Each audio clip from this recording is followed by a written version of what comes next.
Hello mga kababayan! Welcome po dito sa YouTube channel ni Tita PB Love. At kung bago pa lang po kayo sa kanyang channel, huwag niyo pong kalimutang mag-subscribe, click ang notification bell para always updated po kayo sa mga upcoming videos na ipapublish ni Tita PB Love. Okay? So ngayong araw po na to makakasama po natin si Kumaring Irene.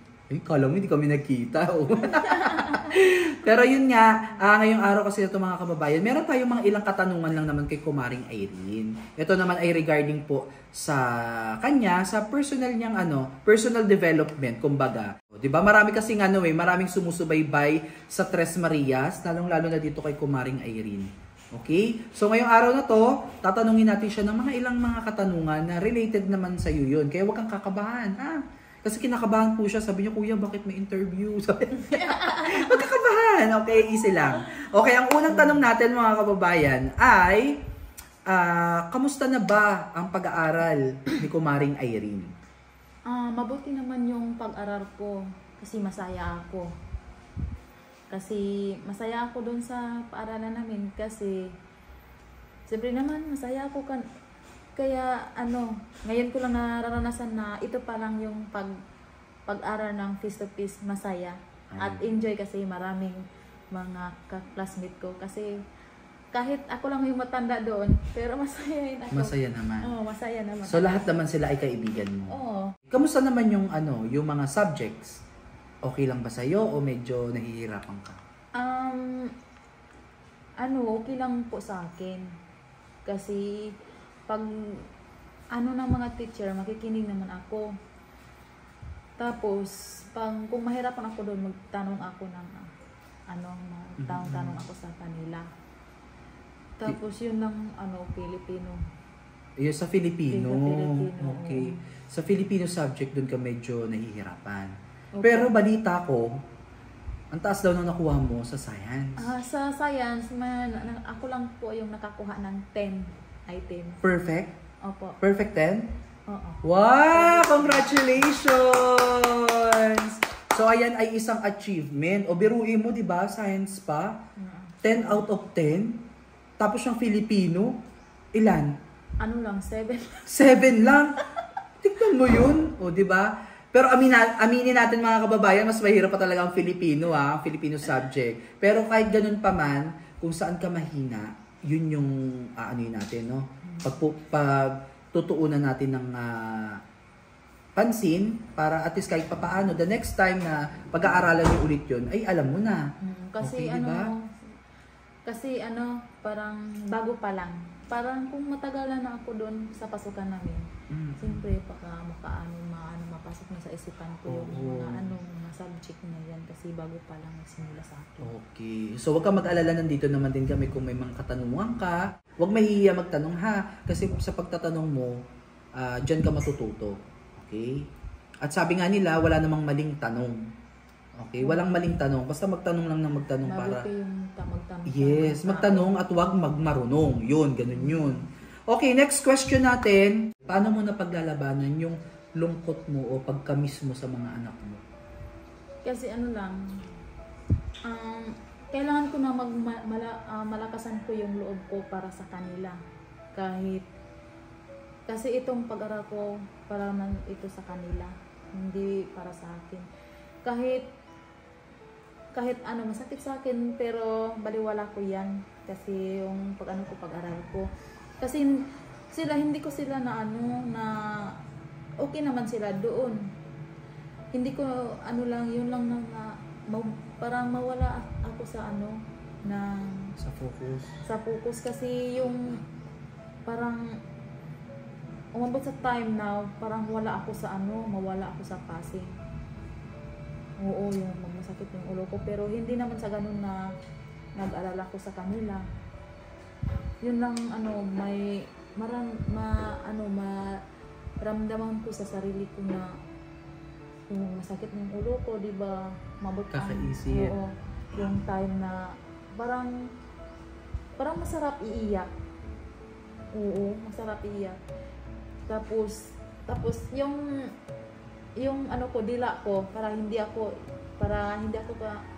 magmaiyak, ko na lang parang anong tawag dyan? Kagatin mo?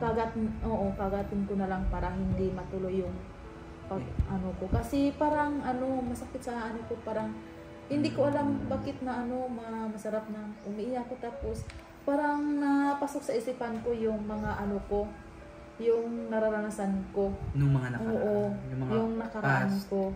Tapos hindi naman maano tayo. Hindi natin maiwasan na pumasok sa isipan natin ng ganito. Oo. Okay lang ha. Basta pag kailangan mo umiyak, huwag pipigilan ha. Pero sa akin, pinigilan ko kasi yung dila ko kasi ko na lang, kagatin ko na lang para mo yan? Kailangan mo ilabas minsan. Pero sa akin, lang, hindi ko Pingin ako ng tissue. Hindi ko mapigilan yung sarili ko na umabot sa time na pumasok sa isipan ko yung mga yung mga nararanasan ko. Kasi masakit pala pag maisipan mo talaga, parang para mawala ka sa pasin. Totoo po yun. So ganyan talaga yung nanay. Kaya naiintindihan ka namin kasi kung ikukumpara mo naman kay Ate Badiday, si Ate Badiday kasi kahit papaano kasama niya yung isang anak niya, tapos andun yung asawa ni Ate Badiday, katuwang niya sa pag-aalaga sa ibang mga anak. Si Kumaring Irene talaga namimiss niya talaga yung anak niya. Kahit off-cam, mga kababayan, iba ang pagmamahal ni Irene sa kanyang mga anak. Hindi niya nakakalimutan yung anak niya. Walang oras, walang minuto, walang segundong hindi niya naaalala yung mga anak niya. Kaya isang napakatatag na ni Irene. No? Kailangan lakasan ko lang yung loob ko. Oo. Kaya sa mga anak niya, someday baka mapanood yung tong video na to, kayo ay hindi pinabayaan ni mama ninyo, ni Mama Irene ninyo. Siya ay nagsakripisyo para sa inyo, para pagdating ng panahon, hindi nyo maranasan yung naranasan niya. Tama?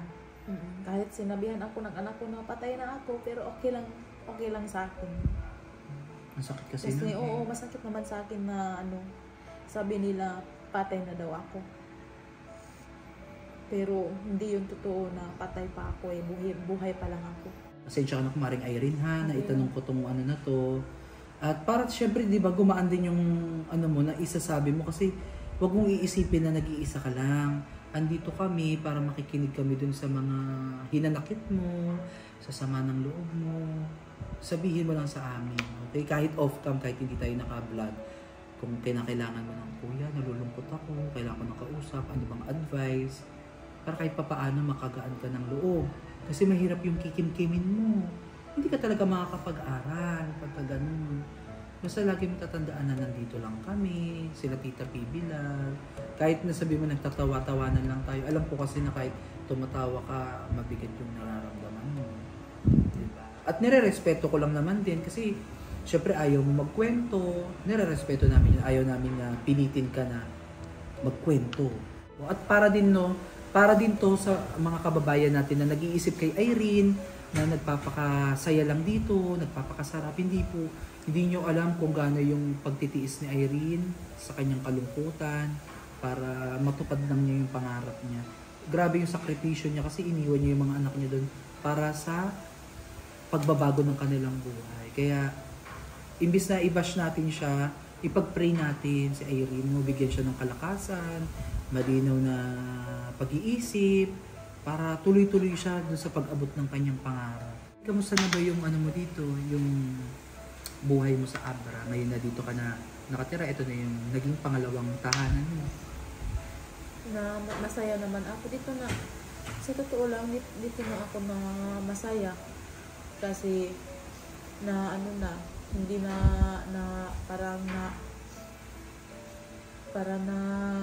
na-enjoy ko ng ko dito, sarili ko, kasi masaya na ako dito kasi nag-aral ako.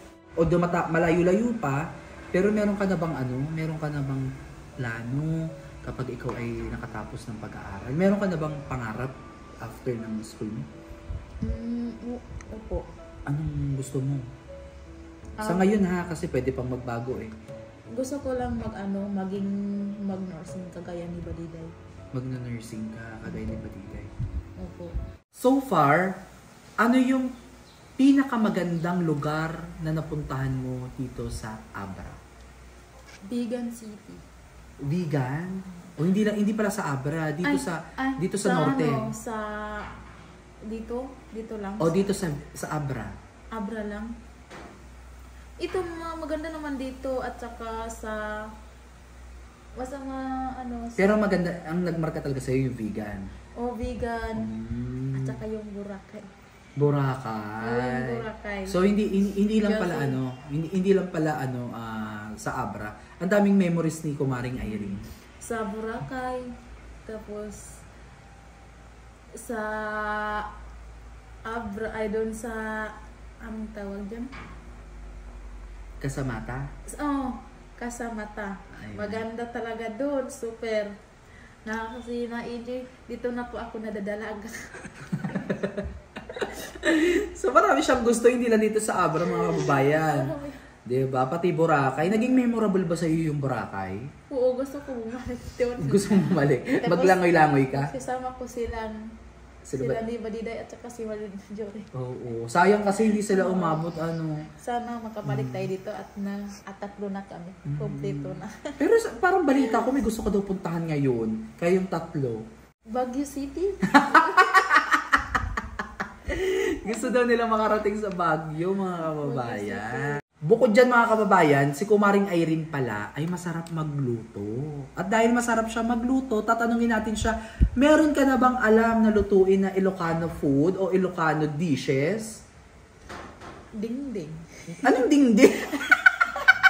Dininding. Dininding. Yung dininding. Ayun. Alam ko yung dininding. Masarap ka magdininding. Masarap yung dininding. Sino ang nagturo sa'yo magdininding? Ano lang, nagtingin-tingin lang kami kay Tita Bilin. Ayun. Tapos makash up na. Maka-catch up mo na kagad. Okay. Yung So ganun talaga kapag magaling ka magluto, talagang tingin-tingin lang, sa tingin-tingin lang na yan, tapos tikim-tikim, kaya mo na kagad gawin. Magaling si Irene. Marunong siya sa bahay, marunong siya sa kusina. Talagang, siya, nanay na nanay talaga siya. Very accommodating, very friendly, at mapagbigay. Ayan si Irene. Ang tanong, marunong ka na ba mag-Ilocana? Ilocano? Kaya intindi na ako ng Ilocana. Nakakaintindi ka na? Oo, yung maganda, mapintas, yung pangit na alas, yung masarap? Yung hindi pa, yung sinasabi na naintindihan mo? Nawatan. Nawatan? Nawatan. Pagka wala? Yung wadan. Awan. Awan. Pagka masarap? Yung masarap, Naimas. Naimas. Pagka sandali? Yung aguray. Aguray. Diba? Pagka thank you, nagpapasalamat. Yung Agyamanak. Hindi ko, pero malapit na yan makukuha. Diba? So, kahit tayo, diba, sa everyday natin na nandito sa Abra at nakakasalamuhan natin yung mga Ilocano, kahit papaano, nakakaano naman na tayo, nakakaunawa, although hindi man na tayo makapagsalita ng fluent, pero kahit papaano, pakonti-konti, gano'n naman talaga, diba? Step by step. So, hindi ka pa nahihirapan sa school pag nagsasalita sila ng Ilocano? Hindi naman. Okay na? Naiintindihan mo na? Oo, makasabay-sabay. Sabay-sabay. Sabi niya kasi sa akin nung unang pasukan, matatawa kayo. Kasi nag-i-Ilocano daw yung teacher nila. Tapos nagtawanan daw yung mga classmate niya. Hindi niya daw naintindihan yung sinabi ng teacher. Kaya ang ginawa niya, sumali na din siya, nakitawa na lang din siya. Tumatawa na lang din Sabi ko, bakit niya tumawa? Tumawa kasi sila. Tumawa na lang din ako. Diba? Sama-sama na lang nga naman. Okay. So, ayun mga kababayan, maraming salamat Kumaring Irene sa pagsagot ng mga tanong. Sobra I really appreciate your time para sagutin tong mga tanong na to, kahit na alam ko nga yung ibang mga tanong dito ay naka sa'yo. Mabigat mong sagutin pero matapang mong sinagot. No? Ayan si Irene, di ba? So, yun yan. Wag mong, yun lang, wag mong iisipin na ikaw ay nag-iisa kahit na malayo ka sa mga anak mo. Wag mong iisipin na pinabayaan mo sila. Kasi itong pagpunta mo naman dito ay may purpose para po sa kanila ito. Hindi na to para kay Irene eh. Para to sa pangarap din ng kanyang mga anak. Okay? Kaya sa mga makakapanood po nito, sana wag nyo po sanang ibabash si Irene, kung ano man yung nakikita nyo sa kanya. Kasi kung nakikita nyo siya ng palatawa lang, palaharot, palangiti lang, kasi yun lang po yung niya eh. Yun yung outlet niya, paano niya itatago yung pain. Alam nyo yun, yung sakit na nararamdaman niya. Doon niya na lang idadaan sa pagjo-joke niya, pagtatawa niya. Pero kung kayo po ay naiintindihan nyo yung isang tao, yung pinagdadaanan niya, maintindihan nyo na hindi sa lahat ng oras na ikaw ay nakangiti at tumatawa, masaya na po yun. Kadalasan, yung mga taong palatawa, palabiro, palangiti, sila pa yung taong may mabigat pong pinagdadaanan. Kaya, lagi po nating tatandaan. Okay? So, ayun lamang po. Any message sa ating mga supporters, Kumaring Irene? Ano yung gusto mong sabihin sa mga sumusubaybay sa'yo at naniniwala sa'yo na kakayanin mo ang laban na ito? Maraming salamat po sa nagsubaybay sa akin. Kahit masakit pa rin, pero nagpakatatag ako para sa mga anak ko. At sa hindi lang sa mga anak ko, yung mga ka-relative namin doon. Kasi kaya aral ako dito para sa kanilang lahat, hindi lang sa sarili ko, hindi sa mga anak ko or sa mga pamilya ko doon at sa mga ka-relative namin doon sa Taloytoy. Sana hindi kayo magsawa sa pag-suporta sa vlog ni Tita PB Love. Yung mga buzzer kung kayo mag-buzzer, wag na lang kayong manonood sa vlog na ito. Sabi mo, I love you pa rin. Yung nag-buzzer sa akin, I love you so much. Ayan. Thank you po sa... Kasi malay mo yung basher mo, ito turn natin into supporter, di ba? Mahalin natin si Kumaring Irene kasi kailangan niya ng pagmamahal, mga kababayan. Ito yung kulang sa kanya. Ito yung hindi niya naranasan. Kaya sana iparamdam natin sa kanya yung importansya, yung pagmamahal, di ba? At kung ayaw nyo nga naman ng vlog ni Irene, pwede po kayong wag manood, wag na lang po kayong magko-comment ng masakit. Kasi hindi po lahat ng tao kayang tanggapin kasi yung mga sinasabi ninyong masasakit na bagay. Kami manhid na kami dyan sa mga, immune na kami sa mga bashing na yan. Pero sila Kumaring Irene, iba kasi yung nila yung puso nila, maramdamin. Kaya ingatan po natin yung mga ating binibitawang salita. So lastly, anong message mo kay Tita PB Love? Kay Dr. Smith na siyang tumutulong sa inyo kala Sir Paul, sa lahat ng tumulong sa iyo. Maraming salamat po Tita sa pag-help mo sa akin. At Tito Greg, maraming salamat sa thank you so much sa help ni Tito Greg at saka si Tita PB Love. Sana marami pang matulungan ni Tita. At kung hindi dahil sa'yo Tita, hindi ako kapag-aral. Then maraming salamat po sa mo sa akin, paggabay mo sa akin na hindi mo kami pababayaan. Pag-unawa po Tita. Kahit masakit pa rin.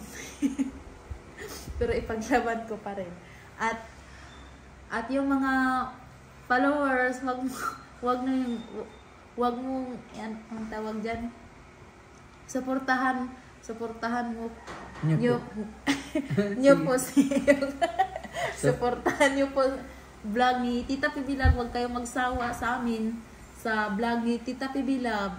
Sana maraming matulungan pa ni Tita at ni Cooper's Vlog. At sana wag kayong magsawa sa pagpanood sa vlog ko, Cooper's Vlog, at saka ni Kuya Wanshu, Sir Paul. Maraming salamat po. Huwag niyong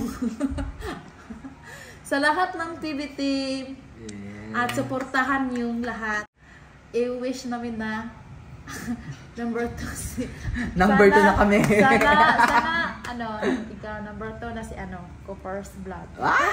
Sana tumataas pa yung mga niya, yung mga followers niya at saka sila tita Pibilab sa kanilang lahat na buong TV team. Yeah, salamat sa iyong wish. Ayun. So mga kababayan, maraming salamat po sa inyong panonood. Alam kong napakahaba nitong vlog natin ngayon pero it's worth to watch.